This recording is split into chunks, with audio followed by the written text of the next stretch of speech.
देखो बच्चों, मैंने तुम्हें क्लास के अंदर इलेक्ट्रिक फील्ड इंटेंसिटी के बारे में पढ़ाया था। उसके बाद नया चैप्टर स्टार्ट होता है इलेक्ट्रिकल पोटेंशियल, वैद्युत विभव। वैद्युत विभव यह आवेश के प्रवाह की दिशा को निर्धारित करता है। जैसे उदाहरण के तौर पर द्रव अधिक दाब से कम दाब की ओर बहता है, ऊष्मा अधिक ताप से कम ताप की ओर बहती है। ठीक उसी तरह धनावेश अधिक विभव से कम विभव की ओर बहता है। ऋणावेश कम विभव से अधिक विभव की ओर बहता है। कुल मिला के वैद्युत विभव आवेश की प्रवाह की दिशा को निर्धारित करता है। इसे हम दूसरी तरह से ऐसे भी समझा सकते हैं कि दाबांतर होने पर द्रव बहता है, तापांतर होने पर ऊष्मा बहती है, विभवांतर होने पर आवेश बहता है। अगर विभवांतर नहीं होगा तो आवेश का प्रवाह नहीं होगा। दो चालकों पर समान विभव है तो उन्हें आपस में कनेक्ट करने पर आवेश का प्रवाह नहीं होगा। विभवांतर होने पर ही आवेश का प्रवाह होगा। वैद्युत क्षेत्र की शक्ति को दो भौतिक राशियों के द्वारा समझाते हैं। पहली राशि वैद्युत क्षेत्र की तीव्रता, जो मैंने आपको क्लास में समझाई थी, जो एक सदिश राशि है। तो वैद्युत क्षेत्र की शक्ति को या वैद्युत क्षेत्र को एक्सप्लेन करने के लिए या समझाने के लिए हमारे पास पहली भौतिक राशि है वैद्युत क्षेत्र की तीव्रता, जो कि एक सदिश राशि है। इसके बारे में मैं क्लास में डिटेल में पढ़ा चुका हूँ। दूसरी राशि है वैद्युत विभव, जो कि एक अदिश राशि है। इसको एक्सप्लेन करने के लिए हम अब एक वैद्युत विभव की परिभाषा पर निगाह डालते हैं। ये जो रेक्टेंगल बनाया है, ये किसी आवेश के द्वारा उत्पन्न वैद्युत क्षेत्र है, जो केवल इस रेक्टेंगल के अंदर ही है।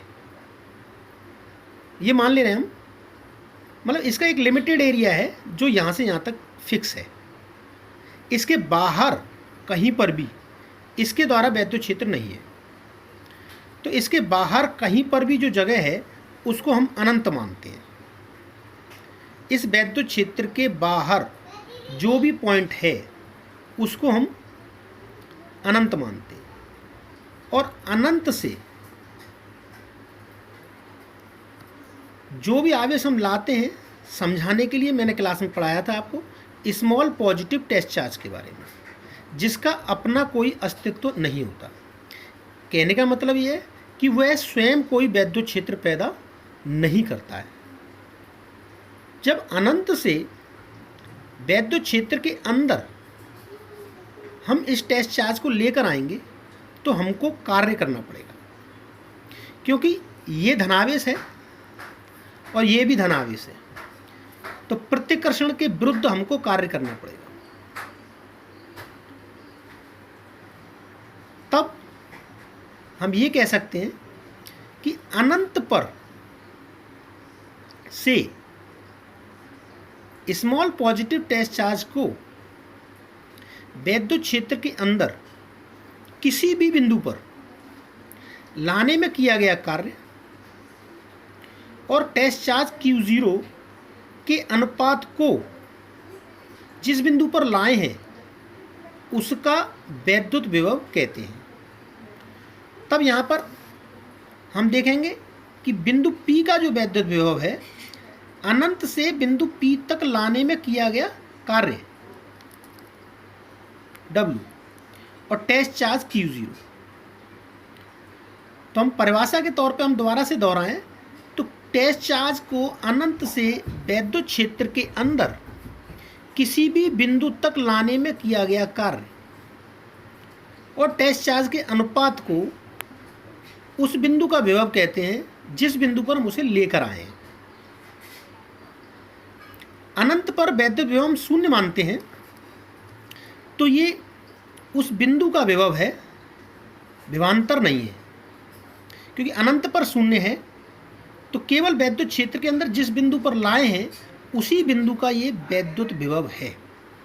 यहाँ पर कार्य बटे आवेश है और ये दोनों ही अदिश राशियाँ हैं, इसलिए वैद्युत विभव एक अदिश राशि है। अगर इसके मात्रक की बात करें तो मात्रक जूल, कार्य का मात्रक जूल होता है, तो जूल प्रति कूलम। इसके विमी सूत्र की बात कर रहे हैं तो कार्य बराबर बल गुणा विस्थापन, तो उसका विमी सूत्र होता है ml² T-2 और चार्ज का विमी सूत्र होता है AT एम्पियर इंटू सेकेंड। इसलिए इसका विमी सूत्र हुआ ml² T-3 A-1। यहाँ पर मैं इसमें केवल वैद्युत क्षेत्र के द्वारा वैद्युत क्षेत्र को एक्सप्लेन करने के लिए वैद्युत क्षेत्र की तीव्रता का इस्तेमाल किया जाता है और वैद्युत विभव का इस्तेमाल किया जाता है। तो यहाँ मैंने केवल वैद्युत विभव की परिभाषा ही दी है। आगे के वीडियो में मैं इसे डिटेल में आगे पढ़ाऊँगा। ठीक है, थैंक यू, धन्यवाद।